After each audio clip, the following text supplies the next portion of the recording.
महबूब कायनात सल्लल्लाहु अलैहि वसल्लम से अपनी मोहब्बत और अक़ीदत का इजहार करें, ख़ुद भी दरूद शरीफ पढ़ें और दूसरों को भी पढ़ने की तरगीब दें। जज़ाकुमुल्लाहु खैरा।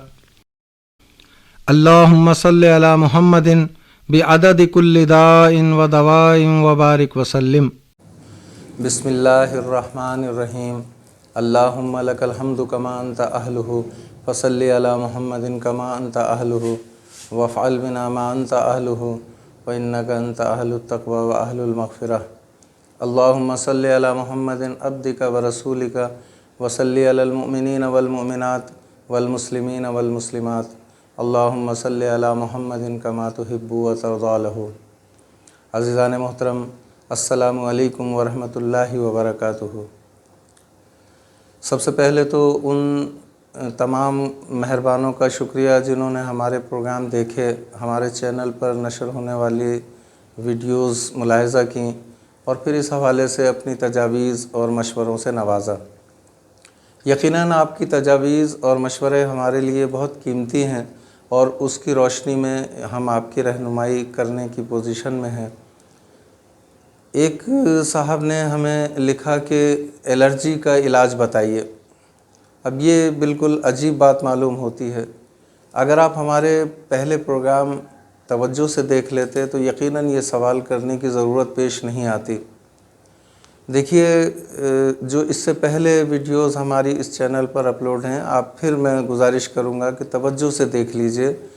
इन वीडियोस का मकसद होम्योपैथिक के हवाले से अवेयरनेस पैदा करना है। लोगों को ये बताना है कि जो एक आम तासुर अवामुन्नास में पाया जाता है वो दुरुस्त नहीं है। होम्योपैथिक अपना एक मुनफरिद तरीक़ा इलाज रखता है और उसी की रोशनी में उससे फ़ायदा उठाया जा सकता है। ये एलोपैथिक की तरह नहीं है कि हम मेडिकल स्टोर पर गए, भाई सर में दर्द है ज़रा एक गोली दे दीजिए, उसने आपको सर के दर्द की गोली दे दी। ये इस तरह से नहीं है। मतलब आप इसमें सिम्टम्स यानी अलामात और कैफियत की रोशनी में इलाज करते हैं। अब ये कह देना कि एलर्जी की दवा बता दीजिए बहुत अजीब मालूम होता है। या इसी बात को हम कह सकते हैं कि हम किसी भी मेडिकल स्टोर पर जाएं और हम कहें कि एलर्जी की दवा दे दीजिए। तो होम्योपैथिक में ऐसा नहीं होता। होम्योपैथिक में बुनियादी तौर पर, जैसा कि पिछली वीडियोज़ में भी हम बताते रहे हैं, कि अलामात और कैफियत की बहुत अहमियत है। ये जब हम एलर्जी की तरफ नज़र डालते हैं तो पता चलता है कि एलर्जी की मुख्तलिफ़ अक़साम हैं।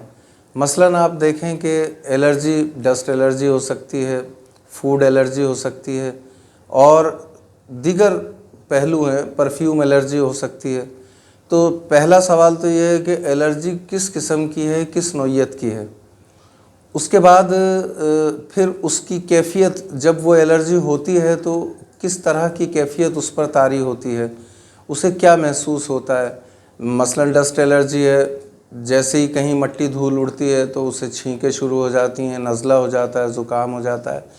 या इसी तरह से जो है फूड एलर्जी है, वो जैसे ही खाना खाता है या कोई मखसूस ग़िज़ा खाता है तो उसके नतीजे में जो है वो जिल्द पर कुछ असरात नुमायाँ हो जाते हैं या ये कि कोई और कैफियत ज़ाहिर होने लगती है।